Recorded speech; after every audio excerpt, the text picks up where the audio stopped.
여러분의 현재 재무 상태는 어떠신지 알고 있으신가요? 은퇴 후 안정적인 생활을 위해서는 현재의 재무 부채 상태, 현금 흐름 등을 파악해 재무 상황을 점검해 보는 것이 중요합니다. 그래야만 보다 정확한 재무 목표를 수립할 수 있는데요.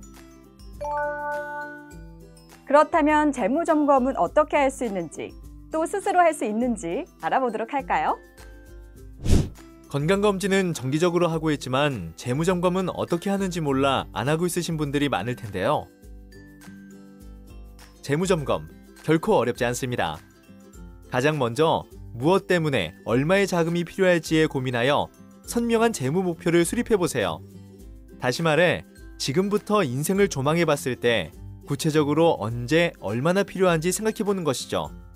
이렇게 선명한 재무 목표를 수립한 다음에는 이 목표를 무슨 재원으로 달성할 수 있을지 살펴보아야 하는데요.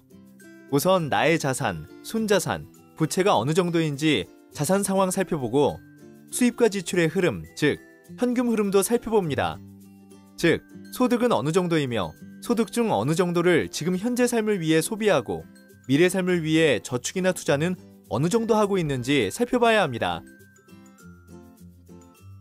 현재 시점에서 재무검진을 해본다면 이 세 가지 사항, 즉 재무목표 수립, 자산부채 상태표, 현금 흐름표를 작성해보세요. 이를 통해 바라는 삶을 가진 재원으로 달성할 수 있을지 살펴볼 수 있습니다. 재무점검의 첫 번째 단계인 재무목표 수립. 내가 원하는 삶을 위해 어떻게 재무 목표를 세워야 하는지 함께 알아볼까요? 재무 목표를 세울 때 반드시 해야 하는 것 또는 하고 싶은 것을 구분하는 것이 가장 중요합니다. 자원이 넉넉하다면 두 목표를 달성할 수 있지만 자원이 한정된 것임을 감안하면 재무 목표의 우선순위를 생각해야 하는 것이죠. 즉, 가족들과의 해외여행에 500만 원을 지출하는 것보다 은퇴 후 월 생활비 250만 원을 마련하기 위한 것을 우선적으로 생각하고 준비하는 것이 더 중요함을 인지해야 하는 것입니다. 재무 목표는 시간 순서대로 단기, 중기, 장기, 그리고 무엇에 얼마의 자금이 필요한지 구체적으로 수립합니다. 또는 다음과 같이 재무 목표를 수립할 수도 있습니다. 부모님 부양 의무가 있으신 분들은 부모님의 부양자금 및 의료간병자금이 있을 수 있습니다. 은퇴자금도 생활자금 이외 의료 및 요양자금을 위한 비상목돈도 고려해야겠죠? 은퇴 이후 재무 목표는 은퇴 후 은퇴기 단계에 따른 생활비, 의료 및 요양자금이 가장 중요하지만 자녀자금에 대한 재무 목표가 지나치게 클 경우 자칫 부부 은퇴 목표를 등한시할 수 있습니다.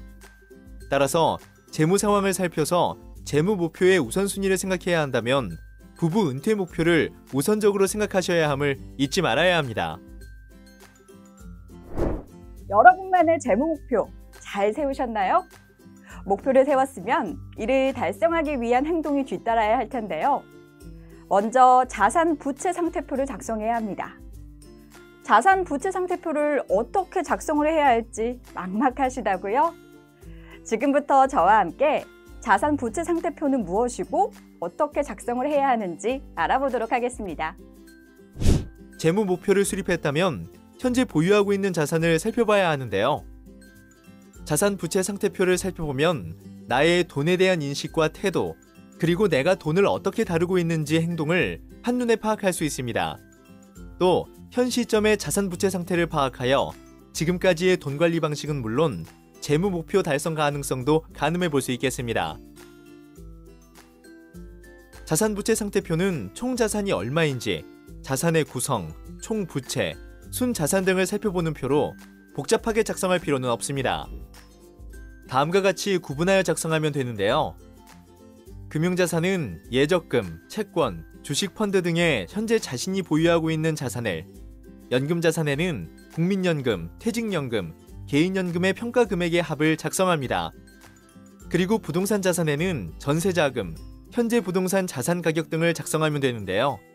이렇게 계산된 각 자산이 총 자산이 되는 것입니다. 부채의 경우 주택담보대출, 신용대출, 마이너스 대출, 카드론 등 보유하고 있는 부채의 현재 잔액을 기록하고 총 자산에서 총 부채를 제한 순자산의 합계를 기록합니다. 자, 자산 부채 상태표 작성을 마쳤다면 이를 바탕으로 부동산 자산과 금융자산 비중은 어떤지, 연금자산은 확보되어 있는지, 금융자산 중 안전금융자산과 투자금융자산의 비중은 어떤지, 총 자산에서 차지하는 부채 비중은 적당한지 등을 파악하여 현재의 자산으로 수립한 재무 목표 달성이 가능할지 가늠해 보는 것입니다.